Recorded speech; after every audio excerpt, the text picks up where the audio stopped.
Hmm? Junior Bell, when did you get here? About half an hour ago. You were focused on training, so I didn't want to disturb you. I didn't even notice you were here. Oh, my apologies. I tried my best to stay quiet. Did I wake you up anyway? Nah, I couldn't fall asleep, so I decided to take a walk. Speaking of, why are you training in the middle of the night, Senior Yinhu? Well, there's no fancy reason behind it. It's just that I feel myself lacking in terms of training, especially when I see Shifu, Senior Fufu, and Senior Shuyuan excelling in theirs. It's hard to sleep whenever the thought crosses my mind. So after some tossing and turning, I decided to get up and have something to eat. But then I overate the buns and ended up feeling bloated. So that's why I'm here, to train and burn off some of the extra energy.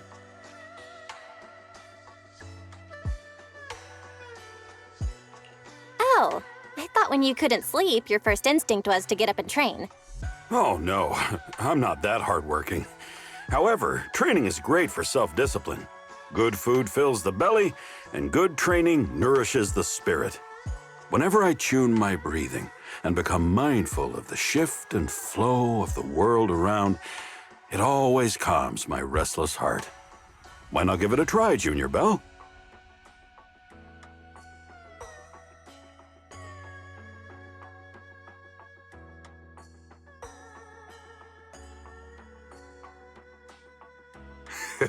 I told you, it's great practice. This was the very first lesson Shifu taught me back then.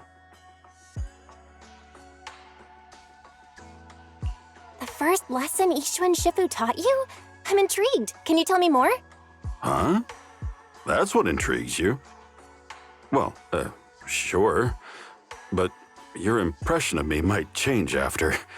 And it's not really an interesting tale. Are you sure you still want to hear it? Of course, as long as you're willing to tell it. All right. Before meeting Shifu and becoming a disciple of Yunhui Summit, I was a wanderer roaming about New Eridu with no family. The only thing special about me was that I'm a panda thyron.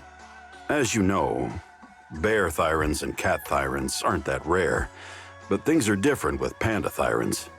Despite the sprawling city, I had no kin and could only rely on myself to get by. Those were tough days. I hadn't learned how to cook, nor did I have any other skills. I was starving every day, scraping by with odd jobs. You can never truly appreciate food until you've starved. I learned very quickly that if I wanted to eat my fill, I had to rely on my skills. And then? Did you come to Yunhui Summit and become Shifu's disciple then? Huh? Oh, of course not. There's still a ways to go. I became a hollow raider. Turns out, my ether aptitude is pretty decent, and I had enough raw strength to brawl my way through hollows. So I was able to feed myself by selling all the valuables I plundered during those expeditions. I couldn't care less about those who stood in my way inside the hollow. Ethereals, bandit gangs, other hollow raiders, you name it. I treated anyone who tried to take my loot to a face full of punches. Until one day, I found a rare trinket in the hollow. Something important related to porcelain, I thought. I wasn't sure back then, but I knew it was worth a fortune. And that's when a lady with white hair and garments approached me. I bet you must have guessed by now. Yep, that was Yi Xuan Shifu.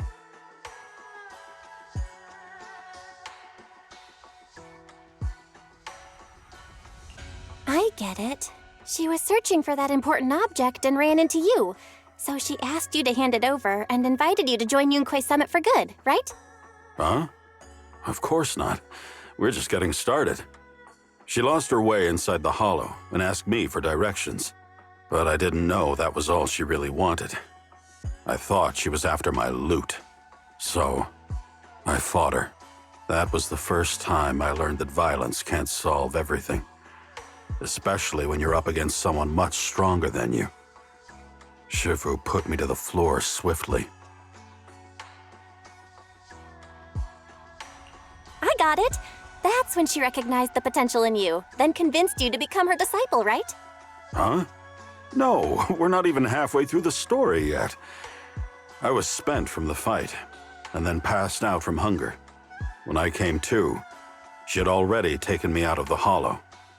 She told me that long-term exposure to ether was causing me to struggle with my inner demons, and that I should do as she said if I wanted to contain the violence within. And then she taught me the training routine I just showed you. I did it in front of her and felt the aggression inside me melt away, as if nothing would anger or upset me again. It was an extraordinary feeling.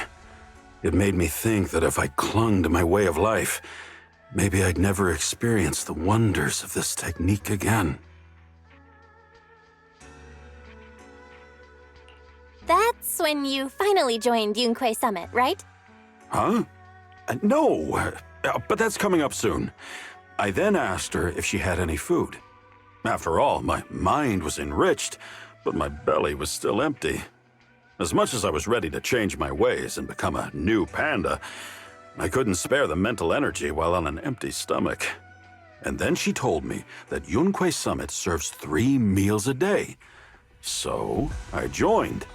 But she didn't explain that 3 meals a day actually meant funds for 3 meals a day.